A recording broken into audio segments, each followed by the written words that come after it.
नमस्कार, स्वागत है आपका हमारी इस खास पेशकश आईएनएच विशेष में। मैं हूं सनी गंगासागर आपके साथ में। इस कार्यक्रम के जरिए हमारी ये कोशिश होती है हम आपके बीच उन विषयों को लेकर आए जिसकी चर्चा ना सिर्फ प्रदेश में बल्कि देश में भी हो रही है। और इन दिनों जिस तरह से लोकसभा के चुनाव हुए हैं उसके बाद देश भर में जो राजनीतिक तौर पर बदलाव हुए हैं उसकी ही चर्चा हो रही है। ऐसे में चाहे बात कर ली जाए बीजेपी के राष्ट्रीय अध्यक्ष जेपी नड्डा के स्वास्थ्य मंत्री बनने के बाद उनके रिक्त हुए पद पर किसको देगी बीजेपी मौका उसकी, या फिर हम बात करें कि ऑर्गेनाइजर जो कि संघ का मुखपत्र कहा जाता है उसमें जिस तरह से आईना दिखाया गया है उसकी, या फिर मध्य प्रदेश चलेंगे जहां पर हम आपको बताएंगे कि कैसे ज्योतिरादित्य सिंधिया के सांसद बनने के बाद, केंद्रीय मंत्री बनने के बाद राज्यसभा की सीट के लिए अब संगठन के अंदर कितने नेता दावेदारी कर रहे हैं, और बताएंगे आपको कि 400 पार का जो बीजेपी का नारा है क्यों बीजेपी के लिए वो भारी पड़ता जा रहा है। इन तमाम विषयों पर आज हम आईएनएच विशेष में बात करेंगे। तो चलिए शुरू करते हैं हमारा ये खास कार्यक्रम आईएनएच विशेष।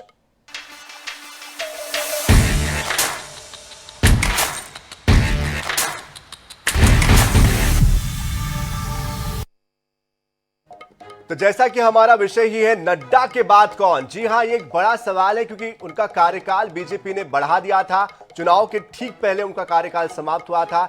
ऐसे में अब वो स्वास्थ्य मंत्री बन चुके हैं और बीजेपी के राष्ट्रीय अध्यक्ष जेपी नड्डा के कैबिनेट में शामिल होने के बाद राष्ट्रीय अध्यक्ष के चेहरे के तौर पर अब नए चेहरे की तलाश भी शुरू हो चुकी है कि आखिरकार उनके बदले बीजेपी किसको चुनने जा रही है। इस रेस में कौन कौन से वो दिग्गज चेहरे हैं, क्या उनकी काबिलियत है, क्या उनकी खासियत है, देखिए इस रिपोर्ट।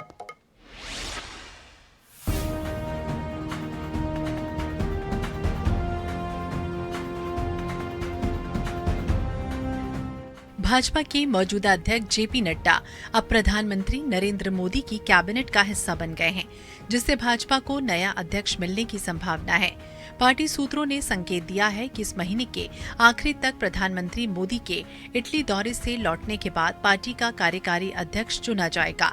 नए फुल टाइम पार्टी अध्यक्ष चुनने से पहले भाजपा का संसदीय बोर्ड कार्यकारी अध्यक्ष का चयन कर सकता है। बोर्ड जेपी नड्डा से पद पर बने रहने और कार्यकारी अध्यक्ष नियुक्त करने के लिए भी कह सकता है। बीजेपी में एक व्यक्ति एक पद का सिद्धांत लागू है। कार्यकारी अध्यक्ष तब तक काम करेंगे जब तक कि सदस्यता अभियान और साल के आखिरी तक संगठनात्मक चुनाव प्रक्रिया पूरी नहीं हो जाती।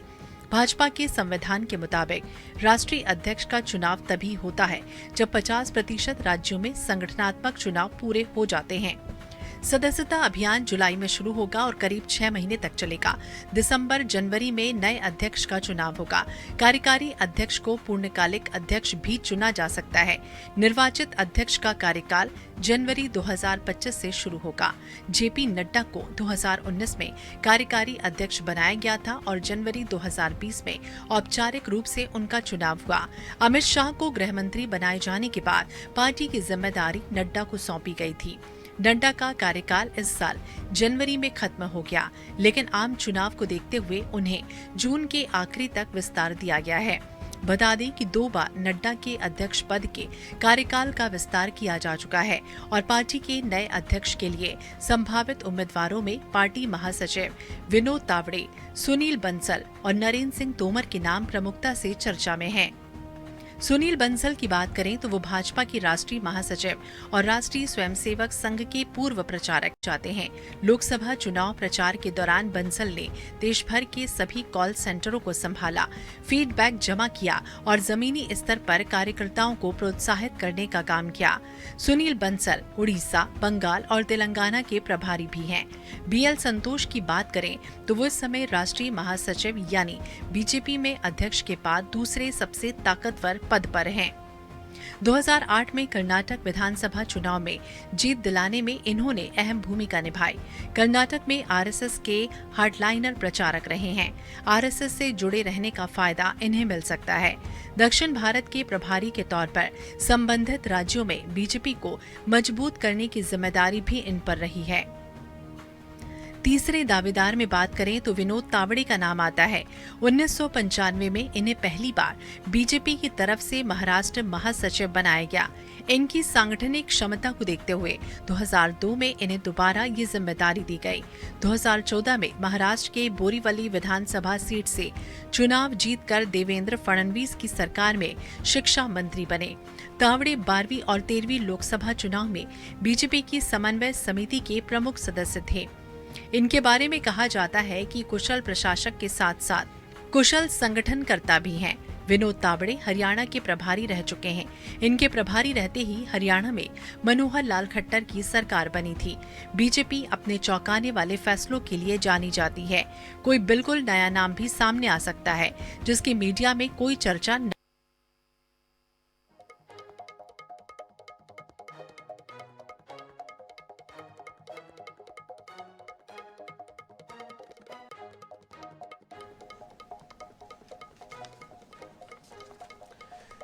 तो जिस तरह से जेपी नड्डा को स्वास्थ्य मंत्री बनाया गया और अब उनका जो पद रिक्त हुआ है उसको लेकर जद्दोजहद शुरू हो चुकी है। ऐसे में कई नाम इस रेस में शामिल हैं। विनोद तावड़े, सुनील बंसल, नरेंद्र सिंह तोमर, बीएल संतोष। आने वाले समय में क्या इनमें से किसी एक चेहरे को चुना जाएगा या फिर किसी नए चेहरे पर दांव लगाया जाएगा? इसी विषय पर बात करने के लिए हमारे साथ जुड़ चुके हैं देश के जाने माने वरिष्ठ पत्रकार श्रवण गर्ग जी। सर, बहुत बहुत स्वागत है आपका। आपसे यही जानना चाहेंगे, हाल फिलहाल में लोकसभा के परिणाम आए हैं और अब अध्यक्ष को भी बदलना है। चुनौतियां बहुत सारी हैं क्योंकि महाराष्ट्र, हरियाणा, झारखंड में विधानसभा के चुनाव भी हैं और साथ में ये भी जोड़ना चाहूंगा कि जेपी नड्डा का जो कार्यकाल है वो और आने वाले अध्यक्ष का जो कार्यकाल होगा उसको कैसे आप देखते हैं? नया चेहरा कौन हो सकता है? देखिए, विधानसभा के चुनाव हैं अभी हरियाणा में, महाराष्ट्र में है, अगले साल बिहार में भी चुनाव है। अभी क्या जरूरत है मोदी जी को या बीजेपी को, क्योंकि नड्डा साहब का कार्यकाल कोई बहुत सफल कार्यकाल नहीं रहा। उनके ये जो डिबेकल हुआ है अभी लोकसभा में, ये उनके ही कार्यकाल में हुआ है। और कर्नाटक में, तेलंगाना में जो सरकारें मतलब कर्नाटक की सरकार भी गई है, बंगाल में भी बहुत बड़ा गड्ढा हुआ है, हिमाचल में सरकार गई है, ये हिमाचल के ही हैं। तो नड्डा जी का कोई बहुत अध्यक्ष के तौर पर उनकी उपलब्धियां कोई विशेष रही नहीं है। अभी जरूरत जो मोदी जी को है वो ये है कि दक्षिण भारत में बहुत भारतीय जनता पार्टी को अपनी जगह बनाना है, क्योंकि उत्तर भारत में अब ये लग रहा है कि काफी नुकसान हो गया है। अभी दक्षिण में केवल केरल में एक जगह मिली है, कर्नाटक में नुकसान हुआ है, उड़ीसा में तो काफी फायदा हुआ है। तो मुझे जो लगता है, मैं मतलब कोई स्पेकुलेशन तो नहीं कर सकता किसको बना सकते हैं। जरूरत यह है कि कोई सक्षम आदमी ऐसा हो जो अभी सबसे ज्यादा, जैसे लोकसभा में बंगाल में, वेस्ट बंगाल में, महाराष्ट्र में, यूपी में नुकसान हुआ, हरियाणा में चुनाव हैं, महाराष्ट्र में चुनाव हैं, अगले साल बिहार में है। तो कोई ऐसा आदमी होना चाहिए जो मतलब काफी, जिसका कोई कंट्रीब्यूशन हो या जो कर सकता हो, जिसकी बात को लोग स्वीकार करते हैं। मैं इस बारे में मुझे बिल्कुल जानकारी नहीं कौन हो सकता है, पर बीजेपी के पास इस तरह का, इस कद का कोई आदमी है नहीं अभी। और अब कोई ये मामला नहीं है कि आरएसएस में कोई बहुत भूमिका रही है, आरएसएस से जुड़े रहे हैं, इसलिए कोई उसका फायदा मिल सकता है बीजेपी को या मिलेगा। आरएसएस कोई फैक्टर नहीं रहा कि आरएसएस के साथ कोई आदमी जुड़ा हुआ हो तो आरएसएस को खुश करने की बात हो। ये अब वो भी देखा हमने कि भागवत जी के साथ जो बातचीत हुई या भागवत जी का जो बयान आया और नड्डा जी का उसके पहले जो बयान आया, तो उससे जो समझ में आता है कि आरएसएस का जो फैक्टर है बीजेपी में अब इम्पोर्टेंट नहीं है। अब इम्पोर्टेंट फैक्टर ये है कि दक्षिण भारत में कौन पेनिट्रेट कर सकता है, और दूसरा ये कि बंगाल में और यूपी में और महाराष्ट्र में जो इतना बड़ा नुकसान हुआ है, तो कौन ऐसा आदमी हो सकता है जो पार्टी को इन राज्यों में फिर से खड़ा कर सकता है। ये पूरा का पूरा मामला है। अब जो आपने नाम बताए हैं उसमें अगर देखें तो आपने जैसे बंसल साहब की उपलब्धियों के बारे में बताया है। बंसल साहब की उपलब्धियों में आपने दो चीजें बताई है, एक तो आंध्र का बताया है, एक उड़ीसा का बताया है, शायद बंगाल का बताया है, या तेलंगाना, बंगाल का भी जी, तेलंगाना भी है सर इसमें। उड़ीसा, बंगाल, तेलंगाना के प्रभारी रहे। हाँ, तो ये तेलंगाना के यहाँ काफी उपलब्धियां रही है। मतलब इनका मैंने तब तेलंगाना के प्रभारी थे, इनको जब बनाया और पूर्व प्रभारी को जब हटाया, जब इनको दिया कार्यभार, तो इस दौरान जो तेलंगाना में बीजेपी ने उपलब्धि की है, उड़ीसा में जो की है, आंध्र में की है, वो काफी सिग्निफिकेंट है। और सुनील बंसल जी का नाम भी है काफी, और लोग जानते भी हैं, और उनका मतलब जो एज का जो फैक्टर है उसमें भी काफी वो ठीक ठाक हैं, मतलब काफी एक्सेप्टेबल हो सकते हैं। बाकी जो आपने बताया बीएल संतोष का और एक जो नाम बताया, तो वो कोई बहुत स्ट्राइकिंग नहीं लगते हैं प्रेजेंट कॉन्टेक्स्ट में। कोई छुपा हुआ आदमी हो तो मैं नहीं कह सकता, क्योंकि मोदी जी का जो पूरा काम होता है वो कुछ ऐसे चेहरे को सामने ले आते हैं जिसके बारे में किसी को पता नहीं हो, या चौंकाने वाला कोई चेहरा भी हो सकता है। जी बिल्कुल। उसमें एक चीज आपको ध्यान रखना चाहिए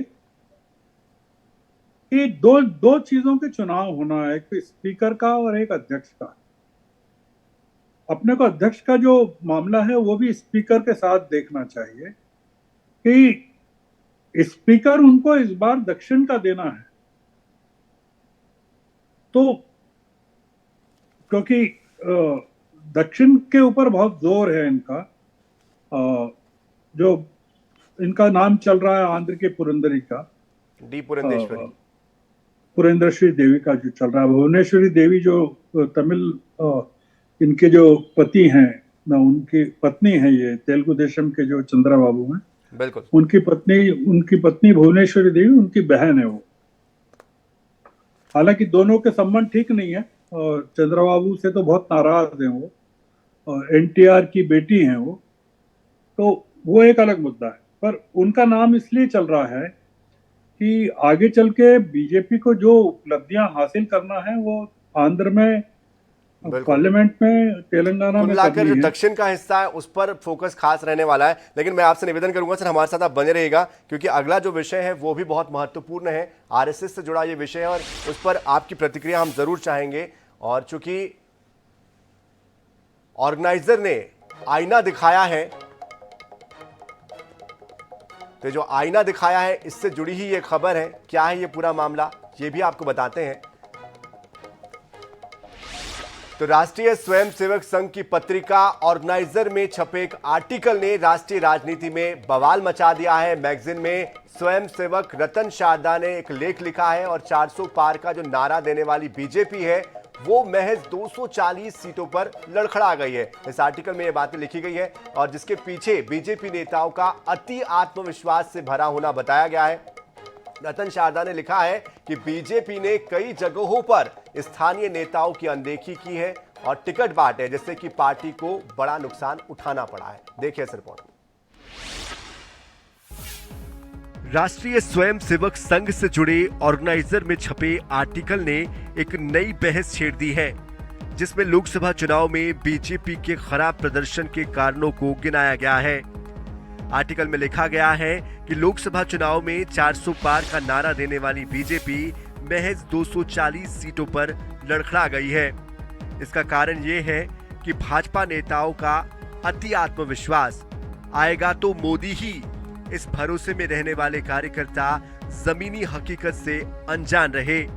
महाराष्ट्र में अजीत पवार से हाथ मिलाने और कांग्रेस नेताओं को पार्टी में लेने से भाजपा को झटका लगा है। संघ के स्वयंसेवक रतन शारदा ने इस लेख में सवाल उठाया कि जब बीजेपी और शिंदे शिवसेना के पास पर्याप्त बहुमत है, कई साल तक कांग्रेस की जिस विचारधारा के साथ लड़ाई लड़ी, सत्ता के लिए उसके लोगों को भाजपा में साथ में ले लिया। इससे कार्यकर्ता दुखी हो गए। भगवा आतंकवाद का आरोप लगाने और 26/11 को संघ की साजिश बताने वाले कांग्रेसी नेता को भाजपा में शामिल किया। इससे संघ के स्वयंसेवकों को ठेस पहुंची है। ऑर्गेनाइजर के लेख के मुताबिक तय लक्ष्य ग्राउंड पर कड़ी मेहनत से हासिल होते हैं, सोशल मीडिया पर पोस्टर और सेल्फी शेयर करने से नहीं। बीजेपी कार्यकर्ता अपने बुलबुले में खुश थे, मोदी जी के आभा मंडल से झलकती चमक का आनंद ले रहे थे। उन्हें लग रहा था कि जीत तो हमारी ही होगी। लेख में आगे कहा गया है कि ये धारणा कि मोदी जी सभी 543 सीटों पर लड़ रहे हैं सीमित महत्व का साबित हुआ है। ये विचार तब आत्मघाती साबित हुआ जब उम्मीदवारों को बदल दिया गया, उन्हें स्थानीय नेताओं की कीमत पर थोपा गया और दल बदलुओं को अधिक महत्व दिया गया। उन्होंने आगे कहा कि देर से आने वालों को समायोजित करने के लिए अच्छे प्रदर्शन करने वाले सांसदों की भी बलि देना नुकसानदेह साबित हुआ। अनुमान है कि लगभग 25% उम्मीदवार मौसमी प्रवासी है। लेख में कहा गया कि स्थानीय मुद्दे उम्मीदवार का ट्रैक रिकॉर्ड मायने रखता है। ये देखा जा सकता है स्थानीय भाजपा कार्यकर्ताओं की उदासीनता ने भी बीजेपी को नुकसान पहुंचाया है।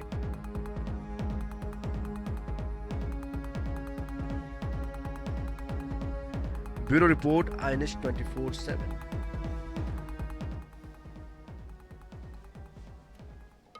तो ऑर्गेनाइजर ने जिस तरह के ये विश्लेषण किया है कुल मिलाकर इन चुनाव का या कहिए सरकार का, उसके बाद कहीं ना कहीं बहुत से सवाल जरूर खड़े हो रहे हैं कि क्या ये 10 साल के कार्यकाल के बाद का एक विश्लेषण है।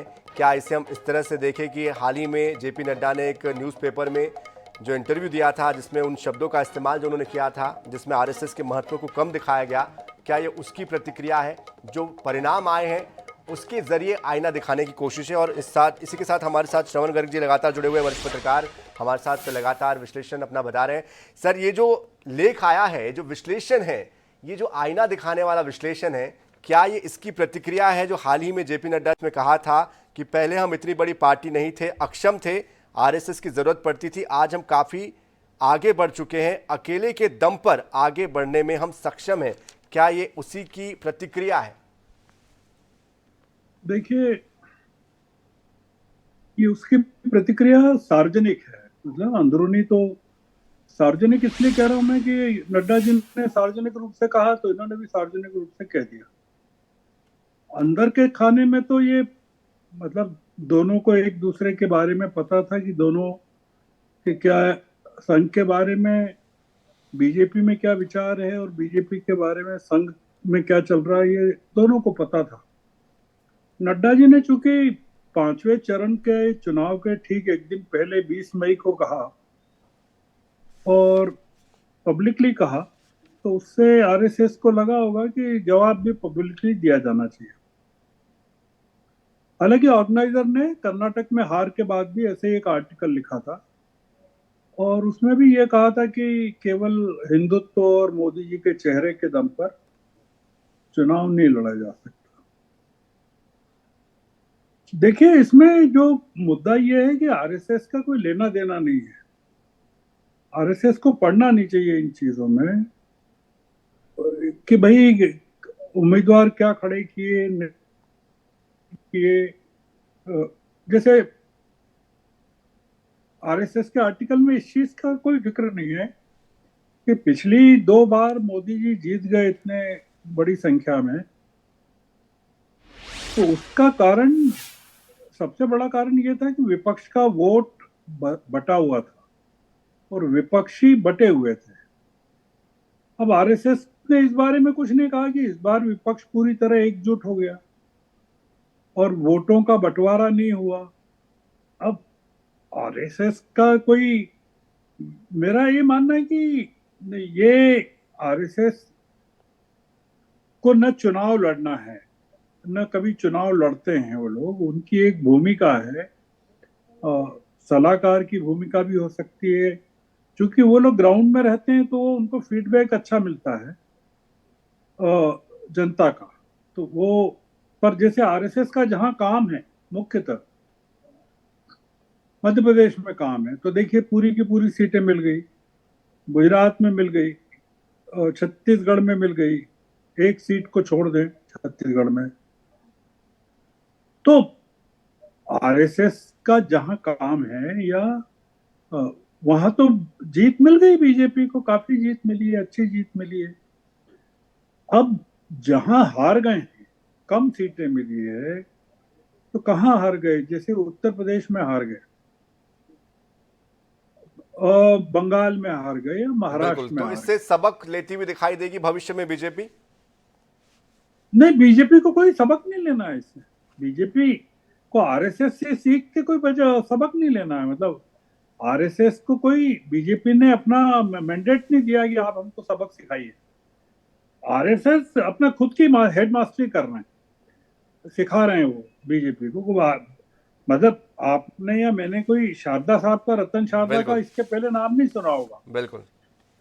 तो इसलिए आम आदमी का लेना देना नहीं है। देखिए दोनों के बीच में क्या चल रहा है, उससे क्या लेना देना है भैया। बिल्कुल, आप झगड़ते रहिए, अपने करते रहिए, हमको देश को कोई लेना देना नहीं है। देखिए सीधी सी बात ये कि संघ और बीजेपी में क्या चल रहा है उससे देश को मतलब नहीं। जी बिल्कुल सर, बहुत बहुत शुक्रिया हमारे साथ जुड़ने के लिए, अपने विचार व्यक्त करने के लिए। तो श्रवण गर्ग जी, वरिष्ठ पत्रकार, जाने माने पत्रकार हमारे साथ जुड़े थे, जो कि अपने विचार व्यक्त कर रहे थे, लेकिन समय का अभाव था इसलिए हमें रुकना पड़ा। लेकिन जिस तरह से ऑर्गेनाइजर की हमने बात की, इसके पहले संघ संचालक मोहन भागवत जी ने भी 2 दिन पहले जो बातें कही वो भी बेहद महत्वपूर्ण थी। उन्होंने सेवक की बात की, सेवक को मर्यादा से कर्म करना चाहिए, कर्मों में लिप्त नहीं होना चाहिए, और भी कई महत्वपूर्ण बातें की। मणिपुर का भी जिक्र किया। इशारों इशारों में उन्होंने सत्ता पक्ष पर निशाना साधा।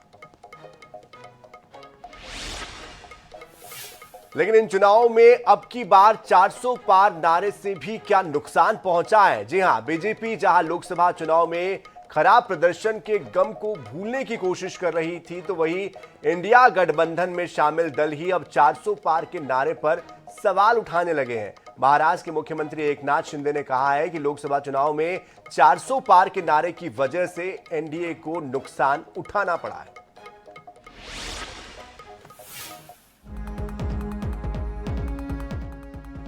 मुंबई में एक कार्यक्रम के दौरान महाराष्ट्र के मुख्यमंत्री के एक बयान ने सियासी गलियारे में हलचल मचा दी है। कार्यक्रम में एकनाथ शिंदे ने कहा कि हमें कुछ जगहों पर नुकसान उठाना पड़ा क्योंकि हमारे खिलाफ झूठी कहानी गढ़ी गई।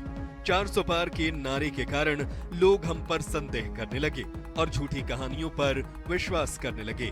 इसका उल्टा असर हुआ और 300 का आंकड़ा भी पार नहीं हुआ, जबकि प्रधानमंत्री नरेंद्र मोदी ने अपने जीवन देश को समर्पित कर दिया है।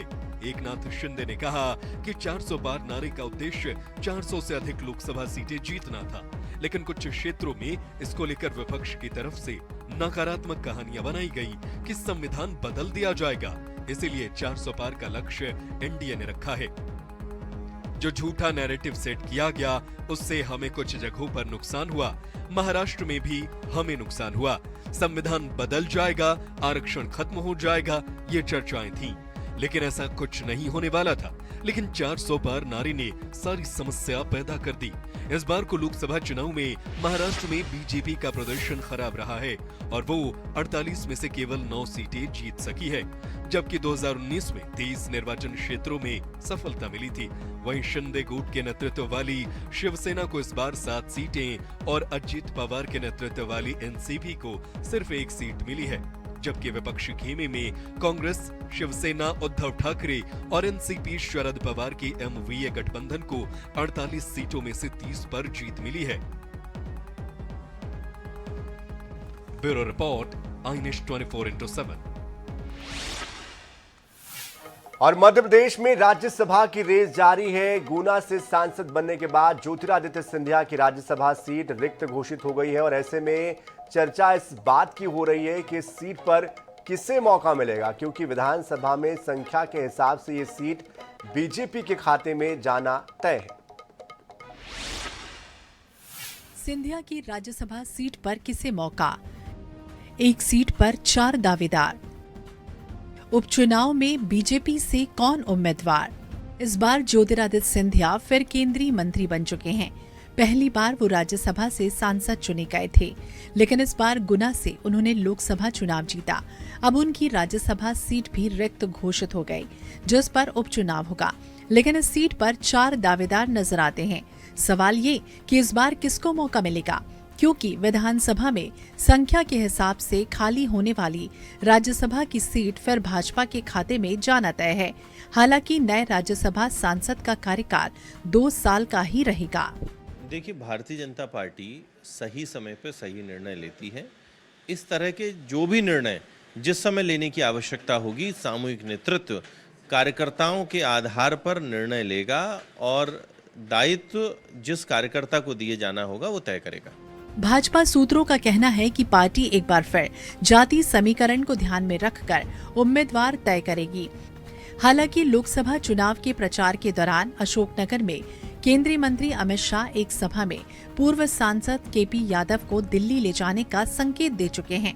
इससे अनुमान लगाया जा रहा है कि भाजपा यादव को राज्यसभा का टिकट दे सकती है। हालांकि इस पर बीजेपी की अलग राय है।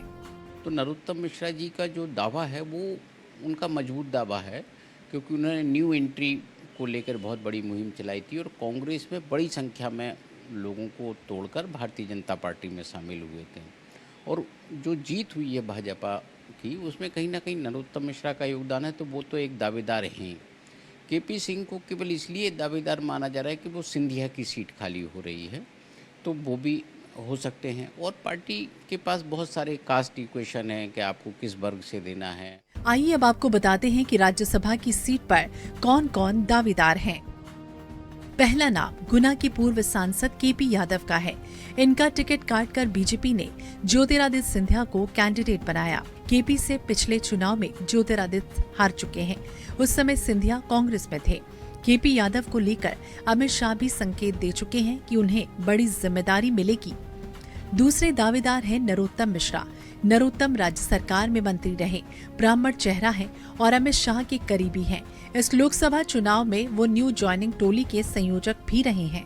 तीसरे दावेदार हैं विदिशा से पूर्व सांसद रमाकांत भार्गव। ये ब्राह्मण चेहरा है और पार्टी ने इस बार टिकट काटकर शिवराज को उम्मीदवार बनाया था। दावेदारों की रेस में पूर्व मंत्री जयभान सिंह पवैया का नाम है। वो ग्वालियर से सांसद रह चुके हैं।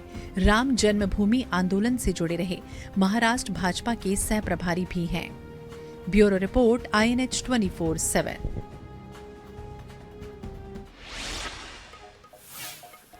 तो दावेदार तो कई है, लेकिन किसी एक के नाम को चुनना है। देखना ये होगा कि किस आधार पर किसको चुना जाता है, किसको मौका दिया जाता है। ऐसे के साथ INH विशेष में फिलहाल इतना ही। ताज़ा खबरों के लिए, अपडेट्स के लिए बने रहिए INH 24/7 के साथ। नमस्कार।